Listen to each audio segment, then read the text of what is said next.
এই জুলাইয়ের মধ্যেও তার সাথে এমনকি এই 8 দফা যেটি আমি লিখে দিয়েছিলাম আমার আন্দোলনকারী বন্ধুদেরকে, সেটিও সালাউদ্দিন আহমেদের সাথে পরামর্শ করে আলাপ করে 12ই জুন 2024 আনুষ্ঠানিকভাবে যুগপৎ আন্দোলনের বৈঠকে বিএনপির গুলশান কার্যালয়ে আজকের বিএনপির মহাসচিব এবং একই সাথে স্থানীয় সরকার মন্ত্রী জনাব মির্জা ফখরুল ইসলাম আলমগীর, অর্থ পরিকল্পনা মন্ত্রী জনাব আমির খসরু মাহমুদ চৌধুরী সহ অন্যান্য আমাদের প্রতিনিধি দলে যারা ছিলেন তাদের সাথে আলোচনায় বলেছিলাম এই ছাত্র আন্দোলনের স্ফুলিঙ্গ বারুদের মতো জ্বলে উঠবে। আল্লাহর হস্তে এই 5 বছর এই সরকারকে গঠনমূলক সমালোচনা এবং ইতিবাচক পরামর্শের মাধ্যমে সহযোগিতা করুন।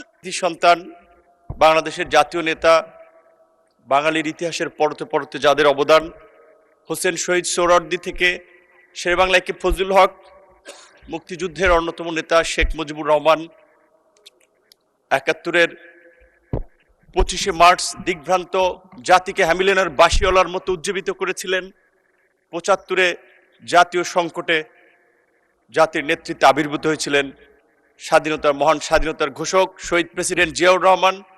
আমি স্মরণ করছি বাংলাদেশের সংসদীয় গণতন্ত্রের পথের পায়োনিয়ার ছিলেন, নারী শিক্ষার অগ্রদূত দেশনেত্রী বেগম খালেদা জিয়াকে আমি ধন্যবাদ জানাচ্ছি। আজকের এই সংসদ এসে কথা বলে সুযোগ তৈরি করে দেওয়ার জন্য আমাদের সংসদ নেতা, আমাদের জোটের নেতা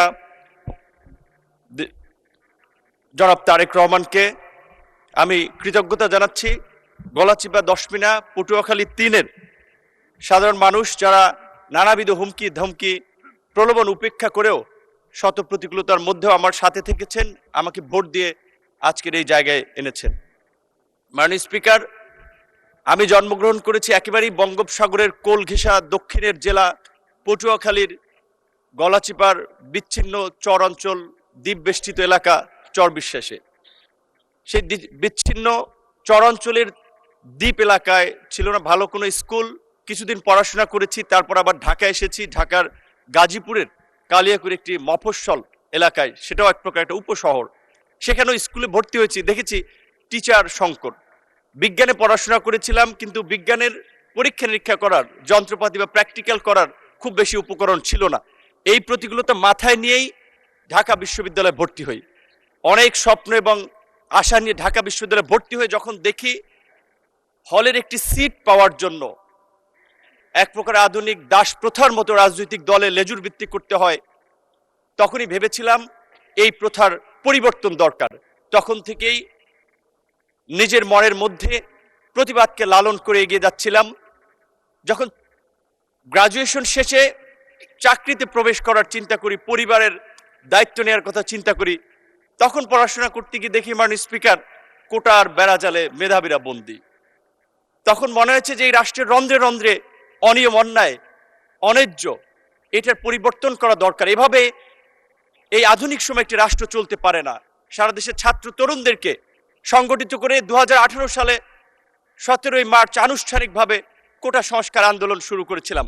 এবং আপনি জানেন সেই আন্দোলন করতে গিয়ে আমাদের স্পিরিটের জায়গা, শহীদ মিনারের মতো জায়গায় কিভাবে শিক্ষার্থীদেরকে কুকুরের মতো পেটানো হয়েছিল ঢাকা বিশ্ববিদ্যালয়ের লাইব্রেরির সামনে। আমি নিজে সে সময় অমানবিকভাবে আক্রান্ত হয়েছিলাম। রাজশাহী বিশ্ববিদ্যালয়ের মেধাবী ছাত্র তরিকুলকে কিভাবে হাতুড়ি দিয়ে পিটিয়ে তার কোমরের মেরুদণ্ড ভেঙে দেওয়া হয়েছিল।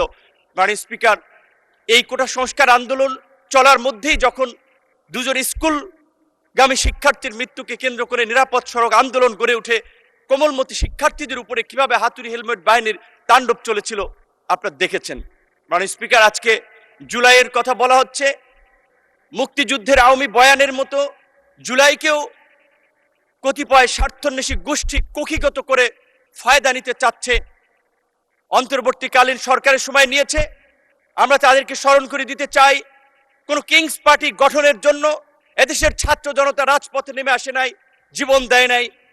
ফ্যাসিবাদের বিরুদ্ধে দীর্ঘ 1.5 দশকের লড়াই সংগ্রাম, তারই ধারাবাহিকতায় জুলাই তার উৎকৃষ্ট উদাহরণ। আমরা আজকের এই বিরোধী দলের নেতৃবৃন্দ, মাননীয় স্পিকার, আমি শুধু 2-3টি নিউজ লিঙ্ক আমাদের বন্ধুদের উদ্দেশ্যে পড়ে শোনাতে চাই, আমাদের সংসদ সদস্যের উদ্দেশ্যে, যেটা গতকালকে আমাদের একজন মাননীয় সংসদ সদস্য জনাব আন্দালিব রহমান পার্থ তার বক্তব্যে বলেছেন, আমরা যে গত 17 বছর লড়াই সংগ্রাম করেছি, দেশের মানুষের মুক্তির সংগ্রামকে এগিয়ে নিয়েছি, আমরা সেটি জেনজির সাথে, তরুণ প্রজন্মের সাথে কানেক্ট করতে পারছি না, যার ফলে তারা হয়তো সঠিক বিষয়টা জানছে না।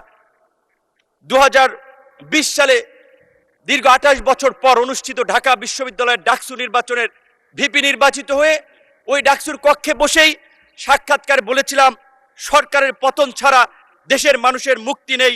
16 জুলাই 2020।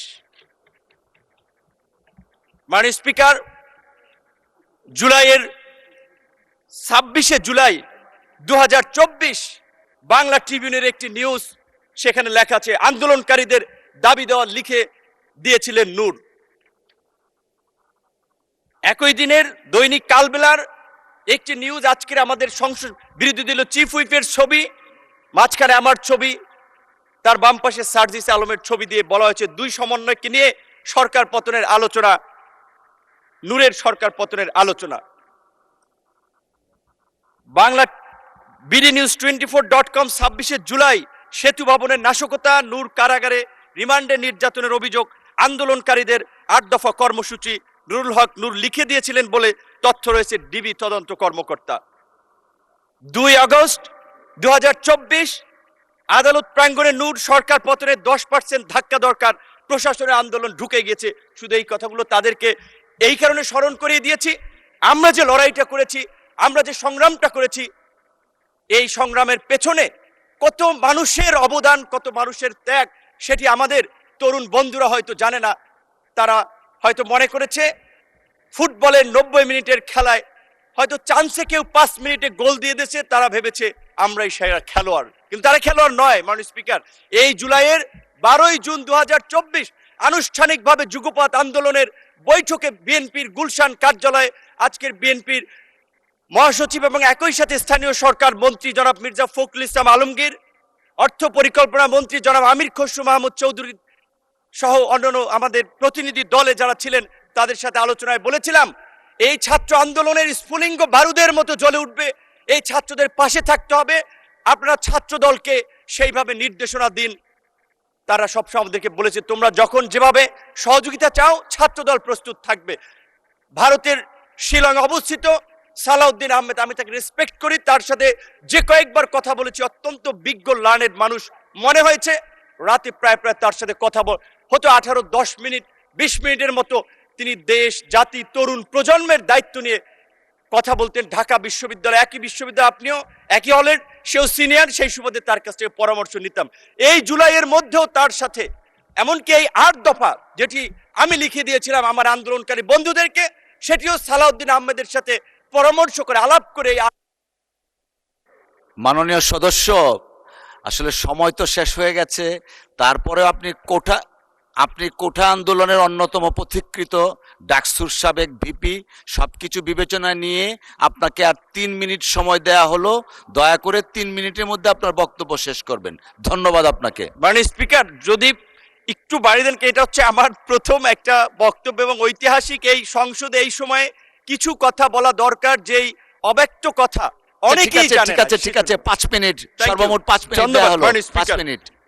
মাননীয় স্পিকার, আপনি জানেন আজকের সংসদ নেতা বিএনপির চেয়ারম্যান জনাব তারেক রহমানকে 111-এর বিরাজনীতিকরণ প্রক্রিয়ার অংশ হিসেবে দেশ তাকে বাধ্য করেছিল, কিন্তু সুদূর প্রবাসে নির্বাসিত থেকেও তিনি দেশের সাথে, দেশের নেতা কর্মীদের সাথেই শুধু ছিলেন না, অপরাপর রাজনৈতিক দলের সাথেও সম্পৃক্ত ছিলেন। যেই কারণেই 2022 সালের 30 ডিসেম্বর আনুষ্ঠানিকভাবে 31টি দলকে নিয়ে সরকার ও শাসন ব্যবস্থা পরিবর্তনের 1 দফার যুগপৎ আন্দোলন সূচনা করেছিলেন।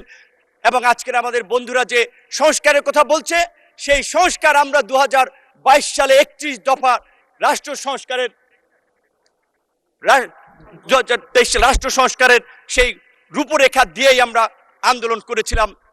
এমনকি এই 24-এর গণ অভ্যুত্থানের পূর্বেও আমাদের আজকের অনেক সংসদ সদস্য এবং সেই সময়ের আন্দোলনের বন্ধুরা আমাকে দায়িত্ব দিয়েছিলেন, বলেছিলেন আপনি কনফার্ম করেন এই আন্দোলনে বিএনপি আমাদের সাথে আছে, সাপোর্ট করবে, তবেই আমরা 1 দফাতে আমরা যেতে পারি।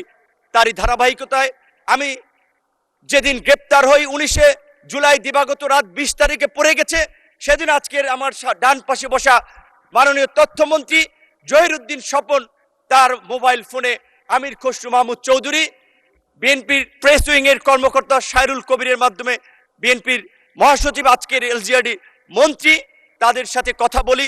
হেফাজতের নেতা থেকে শুরু করে অন্যান্য রাজনৈতিক দলের নেতৃবৃন্দের সাথে যোগাযোগ করেছিলাম, কিন্তু আমি স্পষ্টভাবেই বলবো, আমি জামাত ইসলামের বিগত দিনের কন্ট্রিবিউশনকে অ্যাকনলেজ করি, কিন্তু আমার সাথে আনুষ্ঠানিকভাবে আন্দোলন সংগ্রামের বিষয়ে আমি এই যে ক্রাইসিস মোমেন্টে এত ছাত্র আন্দোলন লিড করেছি, জামাতের শিবিরের কারো সাথে আমার কখনো আন্দোলন সংগ্রাম নিয়ে আলাপ আলোচনা নেই। তাদের পরামর্শ আমি কখনো আমার সাথে সুযোগ হয় নাই কিংবা গ্রহণ করি নাই। তাদের আন্দোলনকে আমি রেকগনাইজ করি, কিন্তু আমি শুধু এইটুকু বলছি যে আজকে যখন জুলাই নিয়ে কথা হয়, জুলাই নিয়ে বিকৃত তথ্য উপস্থাপন করা হয়, গতকালকে এবং তার আগের দিনও আমাদের একজন সংসদ সদস্য এবং এই সরকারের প্রতিমন্ত্রী জুনায়েদ সাকি বলেছিলেন যে জুলাই সনদে পরিষ্কারভাবে বলা ছিল যে এই বিষয়গুলোতে আমরা একমতে পৌঁছাতে পারছি না, রাজনৈতিক দলসমূহ সেগুলো জনগণের কাছে নিয়ে যাবে, জনগণ যার পক্ষে ম্যান্ডেট দিবে তারা তাদের মতো করে করবে। তো আজকে জুলাই সনদ যে ইস্যুতে বিএনপির দ্বিমত ছিল, নোট অফ ডিসেন্ট ছিল, সেটা বিএনপি বাস্তবায়ন করবে, এটাই স্বাভাবিক। কিন্তু এটাকে মিথ্যা, সত্যের সাথে মিথ্যাকে জড়িয়ে আমি মনে করি এই অপপ্রচার অন্তত আমাদের বিরোধী দলের বন্ধুদের করা উচিত নয়।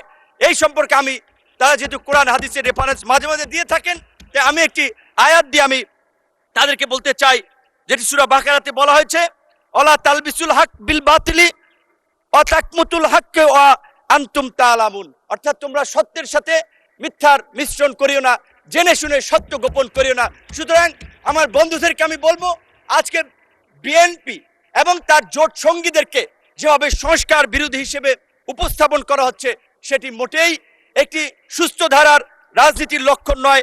আজকে আমরা রাজনীতিতে গুণগত পরিবর্তনের কথা বলি, ইতিবাচক পরিবর্তনের কথা বলি। বাংলাদেশের সাবেক রাষ্ট্রপতি, সাবেক প্রধানমন্ত্রীর ছেলে, এই বাংলাদেশের জনগণের নেতা তারেক রহমানের লাইফস্টাইল, জীবনাচরণ, তার যে দেশ নিয়ে মিশন ভীষণ, আমরা তার মন্ত্রিসভায় কাজ করে আমরা দেখতে পাচ্ছি।